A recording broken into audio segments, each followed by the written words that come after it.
Yo guys, it is me, Mrdarlekjd, and we are straight back after the last episode. Gonna check out all them radios from Nuketown. So what happens exactly after the last quote? Now in this part of the Easter egg, you were required to fill up these 4 jars full of zombie souls, so you'd had to kill zombies close to each of these 4 jars. Now, whenever Samantha in previous games would say, "Fetch me their souls," when there's a dog growl, the dogs are actually trying to get hold of your soul. And when I say "fetch me their souls," that's kind of how it links all in. But anyway, in this part of the Easter egg, anyway, Richtofen requires those jars to be filled so he can become the ruler of the zombies, the omnipotent being, the person that actually controls them. And he's actually very close to getting that.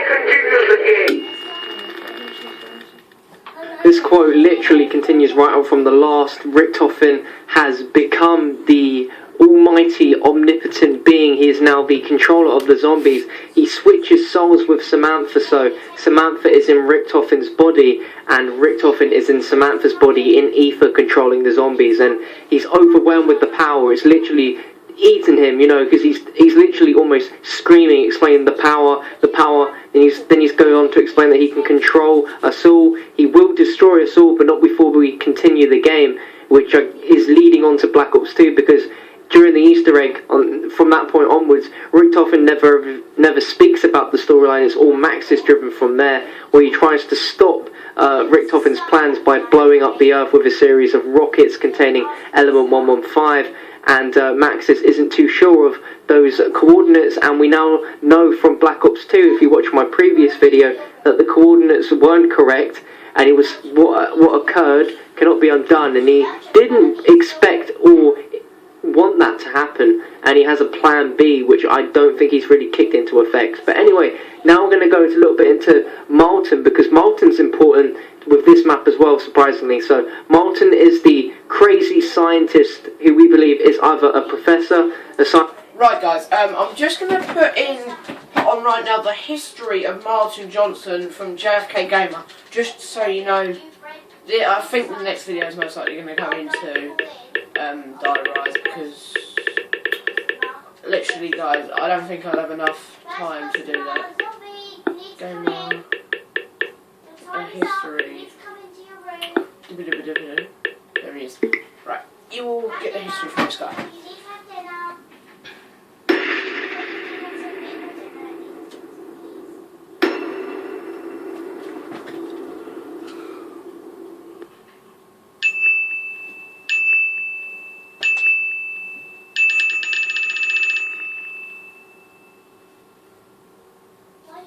Martin Johnson, the zombie-slaying nerd. As one of the members of the Green Run group from Black Ops 2 Zombies, Martin has somehow become one of the most beloved characters. With his fears and large vocabulary, here is the history of Martin Johnson. Martin is voiced by Scott Menville. Prior to the zombies outbreak, Martin was a scientist sent to Nuketown after the bombing. However, all the other scientists turned into zombies, and Martin made safe in the bunker. After escaping and finding Misty in the town Hanford, the two began to fight zombies, and develop a crush on each other. When the bus arrives to save them, Samuel and Russman are already on it. Martin and Misty go aboard, and the story begins. After working for either Maxis or Richtofen on transit, the group is brought to Diarise. Martin, alongside Misty, saves Samuel from the zombies, briefly, before they are overrun themselves. After time is rewound to save them, they light up the Diarise Tower.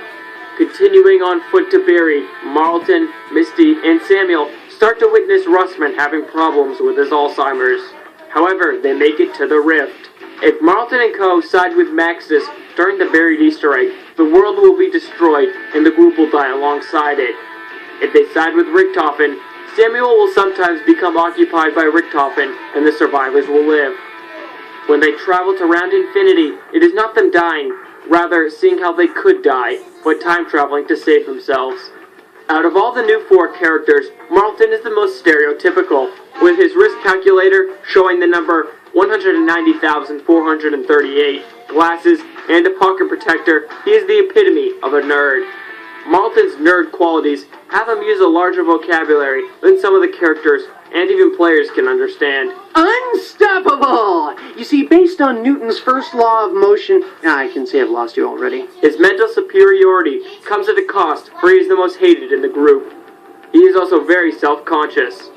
Marlton's brain power allows him to know facts about most of the weapons in the mystery box, or as he likes to call it, the Chaos Box. His favorite weapons are snipers, preferably the DSR. Marlton prefers weapons with Russian heritage, excluding the RPG, because who really likes it? His hatred of Samuel is very clear, for he doesn't like certain weapons that Samuel does, and their constant banter. However, Marlton and Russman hate each other with such contempt that it turns into a caring situation at times. Marlton tries to help Russman with his mental issues. Marlton and Misty also share a very close relationship, but one that never fully flourishes. Right, He will never... this is the only history of it, so yeah, that's basically all that's about him and the other characters. So basically, guys, if you enjoyed this series at the moment, make sure you leave a like and subscribe. Go and check out jfkgamer and Mrdarlekjd's channel. I'll put it in the link in the description below. So guys, and sponsors t-shirt, and make sure you check out all three of our YouTube channels, and bye bye.